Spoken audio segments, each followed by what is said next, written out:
On behalf of the General Assembly, Au nom de l'Assemblée générale, j'ai l'honneur de souhaiter la bienvenue à l'Organisation des Nations Unies à Sa Majesté le Sultan Hassan al-Bolkiah Muizzaddin wa Daula, Sultan Anyang di Pertuan de Negara, Brunei Darussalam.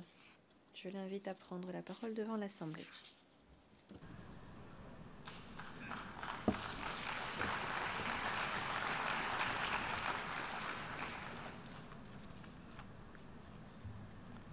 السلام عليكم ورحمة الله وبركاته. بسم الله الرحمن الرحيم.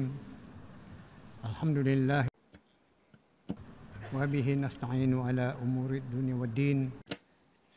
Au nom de Dieu, le clément, le miséricordieux, que la paix et la bénédiction d'Allah soient sur vous. Monsieur le Président, Secrétaire général, Excellence, tout d'abord, je souhaiterais féliciter Son Excellence, Monsieur Mogens Lykketoft, pour son élection à la présidence de la 70e session de l'Assemblée générale des Nations unies. Et je lui souhaite bien du succès à ses fonctions. Je voudrais ensuite m'adresser au président sortant, Son Excellence Sam Kutesa, et le remercier pour sa contribution précieuse aux travaux de notre organisation. Je lui souhaite tous mes meilleurs souhaits de succès pour l'avenir. Je souhaiterais également faire l'éloge de la direction exercée par le secrétaire général Ban Ki-moon et féliciter les institutions onusiennes pour leur travail actif avec les États membres. Monsieur le Président, c'est un grand plaisir pour moi que d'être présent aujourd'hui alors que nous commémorons le 70e anniversaire de la création de cette organisation. Il s'agit en effet d'un événement historique. Nous avons l'occasion de célébrer nos accomplissements et de réfléchir aux questions qui méritent une attention urgente. L'existence même des Nations Unies au cours des 70 dernières années témoigne de leur pertinence. Il s'agit d'un organe vers lequel le monde tourne son attention pour tous les aspects qui ont trait à l'humanité. Les Nations Unies n'ont pas de pareil, malgré les critiques que l'on pourrait faire quant à leur efficacité. Les Nations Unies sont apparues en 1945, après les destructions de masse de la Seconde Guerre mondiale. La paix et la sécurité étaient alors ses principaux objectifs. Aujourd'hui, le mandat des Nations Unies va au-delà pour inclure des menaces en pleine évolution, telles que la prolifération des armes de destruction massive, le changement climatique, les épidémies, le terrorisme et l'extrémisme violent. Outre ce mandat déjà vaste, les Nations Unies ont en outre la responsabilité de traiter des questions sociales et économiques pluridimensionnelles. Certes, les Nations Unies ne sont pas la panacée pour tous les maux du monde, mais cela n'en diminue pas pour autant le succès. Nous voudrions à cet égard rendre hommage aux travaux menés par toutes les institutions onusiennes pour les peuples du monde. L'une de nos grandes réalisations a été la lutte contre les pandémies qui représentent une menace sérieuse pour la vie de tout un chacun. En 1980, l'OMS a pu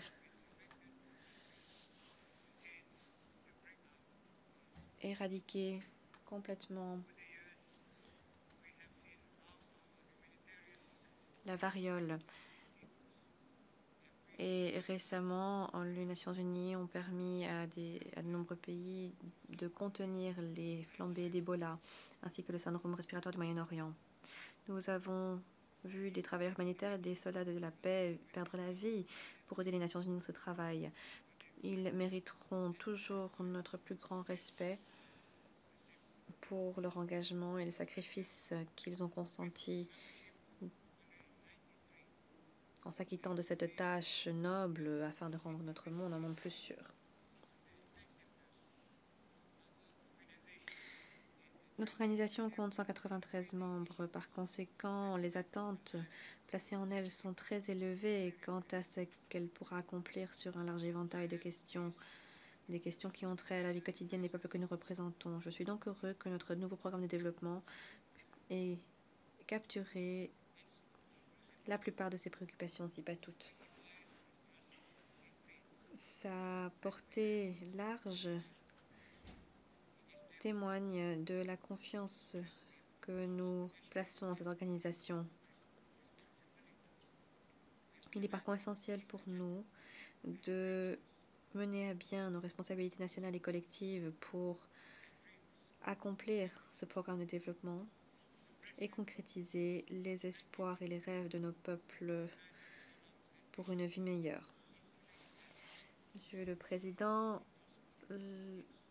l'adhésion de Brunei Darussalam aux Nations Unies en 1984 a constitué un témoignage de son intégrité territoriale et de sa souveraineté en tant que nation pleinement indépendante. Depuis lors, nous avons pleinement tiré parti de notre statut de membre.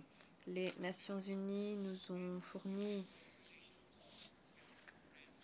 une instance idoine pour intensifier nos relations bilatérales et multilatérales avec nos amis et partenaires.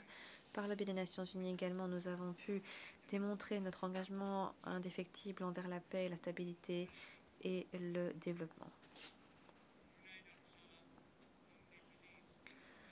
Brunei Darussalam est fermement convaincu que la tolérance, la compassion et l'harmonie sociale sont des éléments essentiels d'une paix durable et de la sécurité. C'est ce qui a permis de bâtir la communauté étroitement liée qui est la nôtre aujourd'hui. Ces valeurs ont également servi de fondement à la stabilité de notre pays et à notre prospérité, ce qui a également permis de créer un environnement propice au développement. Dans notre région, les États membres de l'ANAS partagent des principes tels que l'intégrité territoriale, la non-ingérence, le consensus, l'état de droit et la bonne gouvernance, autant de principes qui guident nos efforts en faveur d'une meilleure coopération pour la paix, la stabilité et la prospérité.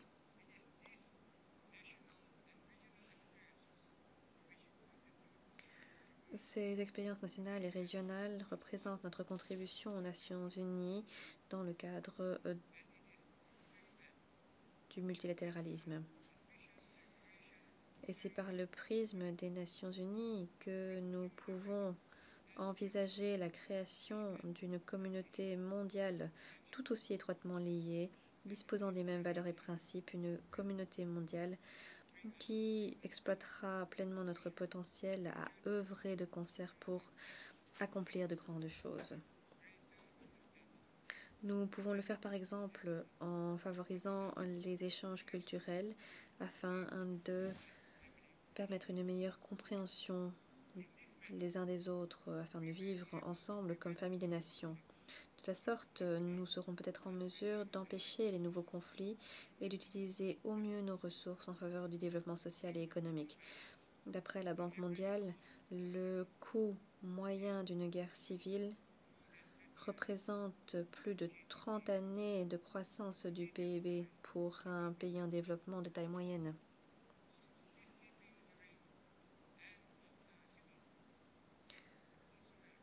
Le coût du maintien de la paix pendant un conflit et après un conflit est également extrêmement onéreux. Et par-dessus tout, il est impossible de placer un prix sur le nombre de vies perdues. La diplomatie préventive est donc un moyen rentable de remédier au conflit et doit sans aucun doute faire partie intégrante de tous les efforts de prévention des conflits. Il s'agit d'un exercice à long terme et d'un investissement judicieux,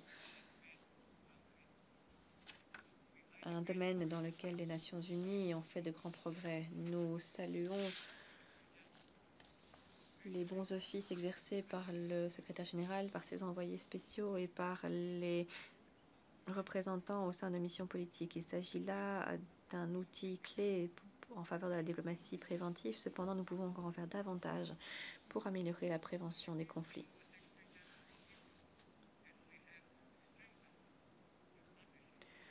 Pour ce qui est de la voie à suivre, je suis d'accord avec le secrétaire général. Nous devons renforcer les partenariats entre les Nations Unies et les organisations régionales et sous-régionales. Ces organisations ont une influence unique à faire valoir et peuvent plus facilement avoir accès aux situations de crise dans leurs régions respectives. Les Nations Unies doivent donc tirer parti de cet atout afin d'apaiser les tensions avant qu'elles ne dégénèrent en conflit.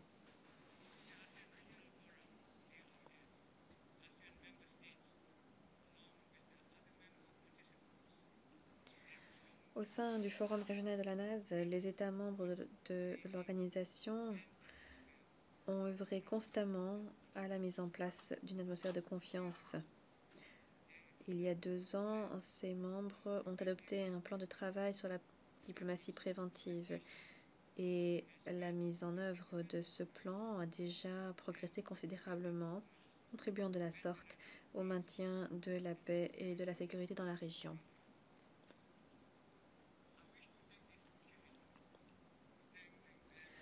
Je saisis cette occasion pour remercier les Nations Unies d'avoir fourni des programmes de formation afin de nous aider à mettre en œuvre ce plan. Monsieur le Président, je pense que notre organisation est particulièrement bien placée pour promouvoir la coopération et les partenariats sur base du respect mutuel, de la compréhension et de la tolérance. Autant d'efforts qui sont nécessaires pour prévenir les guerres, les conflits, les persécutions religieuses, les confrontations idéologiques violentes et le terrorisme.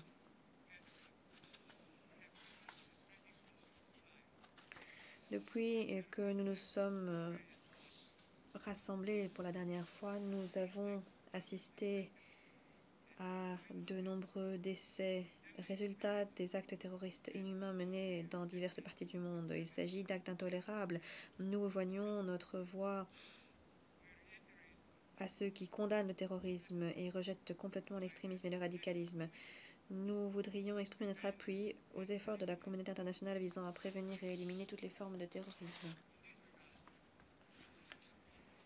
À cet égard, nous sommes également en faveur du dialogue interculturel entre des peuples de différentes religions, de différentes cultures, et nous sommes en faveur d'initiatives telles que l'Alliance des civilisations, le Mouvement mondial des modérés, le Centre international de dialogue interreligieux et interculturel du roi Abdullah bin Abdulaziz,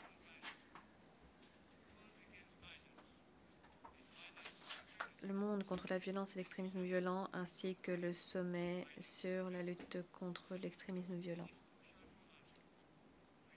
Il est crucial que nous nous attelions à contrer les causes premières du terrorisme et de l'extrémisme de façon globale.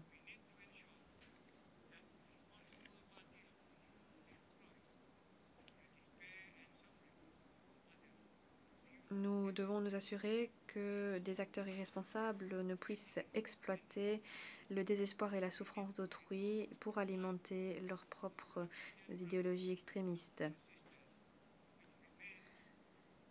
L'une des façons d'avancer en ce sens serait de résoudre la situation sombre de nos frères et sœurs palestiniens qui restent au cœur même du conflit au Moyen-Orient. Depuis 60 ans, ces frères et sœurs de Palestine ont lutté pour l'autodétermination et je pense qu'il serait grand temps d'atteindre une solution pacifique et durable.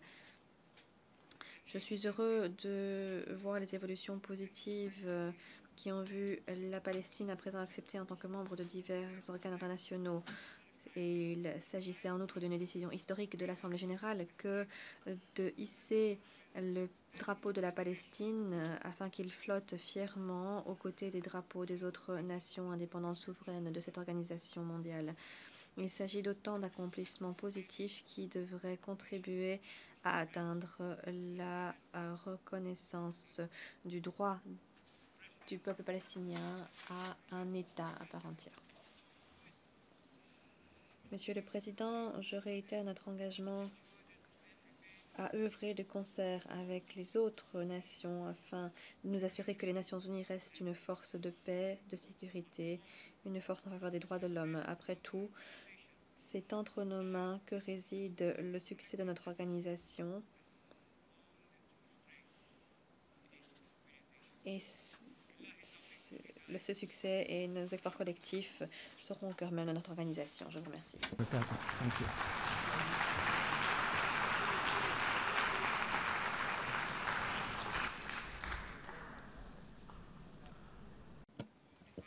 Au nom de l'Assemblée générale, je souhaiterais remercier le sultan de Brunei Darussalam pour l'allocution qu'il vient de prononcer. Je vais prier les représentants de rester assis pendant que je salue Sa Majesté.